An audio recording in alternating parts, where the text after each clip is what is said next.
નમસ્કાર વિદ્યાર્થી મિત્રો, પારુ ક્લાસીસમાં આપ સર્વેનું સ્વાગત છે। આજે આપણે આપણી જે ધોરણ 8માં નવી પ્રોજેક્ટ પ્રવૃત્તિ બુક આવી છે એનું સંપૂર્ણ સોલ્યુશન જોઈશું। તો ચાલો જોઈએ। તો વિડીયોની શરૂઆત આપણે આપણી પ્રોજેક્ટ પ્રવૃત્તિ નંબર 8 જેનું નામ છે મારું ગીત એનાથી કરીશું। સૌપ્રથમ તમે જોઈ શકો છો કે ઉપર બ્લુ બોક્સમાં સૂચન આપ્યું છે કે આપના ગામમાં, ઘરમાં, આજુબાજુ, પડોશમાં તહેવારો, શુભ પ્રસંગોએ કે અન્ય ઉજવણીઓના સમયે તમે બાળપણથી લોકગીતો સાંભળ્યા હશે।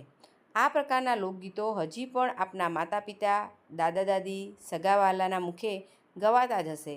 તો આવા સ્થાનિક લોકગીતો જે કોઈ પુસ્તકમાં ન હોય પરંતુ માત્ર આપના ગામમાં સ્થાનિક રીતે જ ગવાતા હશે, આવા લોકગીતો પૈકીનું એક લોકગીત જે નીચેના ભાગમાં લખો।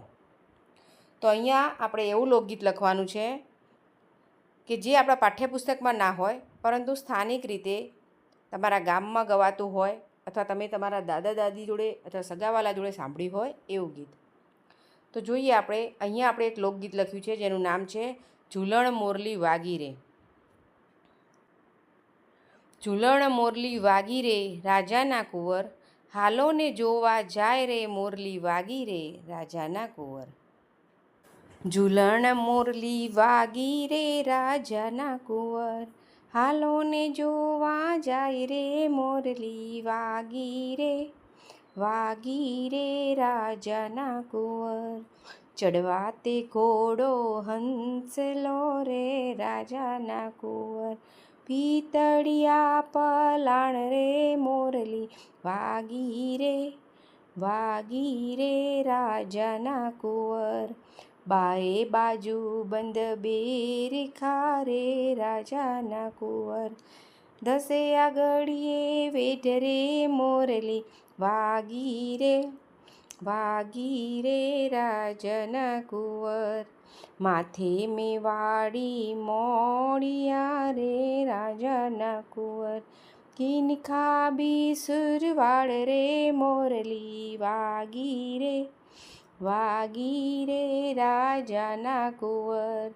પગે રાઠોડી મોજડી રાજાના કુંવર, ચાલે ચટકતી ચાલ રે મોરલી વાગી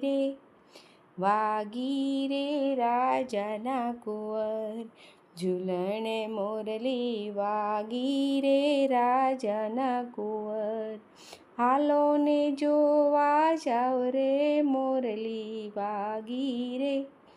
વાગી રે રાજાના કુંવર। આ રીતે ઝૂલણ મોરલી વાગી રે લોકગીતનું આપણે અહીંયા ગાન કર્યું। અહીંયા આપણે લેખન અને ગાન કર્યું છે।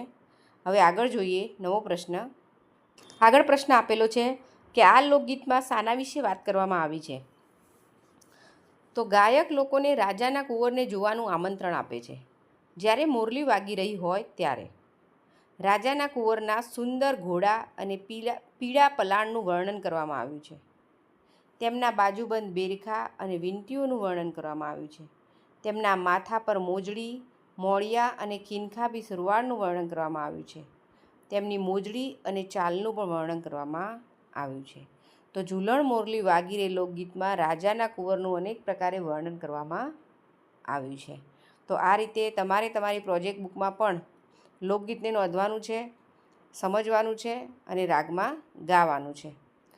તો અહીંયા આપણો આ પ્રોજેક્ટ પૂર્ણ થાય છે।